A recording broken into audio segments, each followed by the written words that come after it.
یاد رکھیں عقیدہ معراج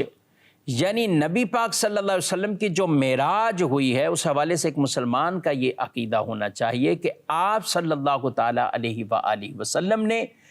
رات کے ایک تھوڑے سے حصے میں اللہ پاک نے آپ کو مسجد حرام سے مسجد اقصیٰ اور مسجد اقصیٰ سے اوپر پھر آسمانوں کا سفر، پھر آسمانوں سے اوپر مکان سے لامکاں کی طرف آپ نے خاص ترقیاں فرمائی اور وہ عروج فرمایا، یہاں تک کہ آپ نے بیداری کی حالت میں جاگتے ہوئے رب عز و جل کا دیدار کیا ہے، اللہ پاک کا دیدار کیا ہے۔ مختلف آسمانوں پر آپ نے انبیاء سے ملاقاتیں کی ہیں اور مسجد اقصیٰ میں آپ نے انبیاء کی امامت فرمائی ہے۔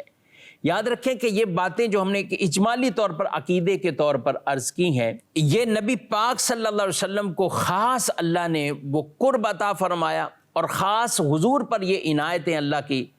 یعنی یہ سے قرب، ایسی ترقیاں، ایسے عروج کسی کو نہیں عطا کیے جیسا اللہ پاک نے آپ صلی اللہ علیہ وسلم کو عطا کیا ہے۔ دنیا کے اندر یہ خاصہ پیارے نبی صلی اللہ علیہ وآلہ وسلم کا ہے کہ آپ نے جاگتے ہوئے اللہ پاک کا دیدار کیا ہے۔ اس کے علاوہ کسی کے لیے یہ نہیں ہے کہ دنیا میں کوئی جاگتے ہوئے کہے کہ اس نے اللہ کا دیدار کیا ہے۔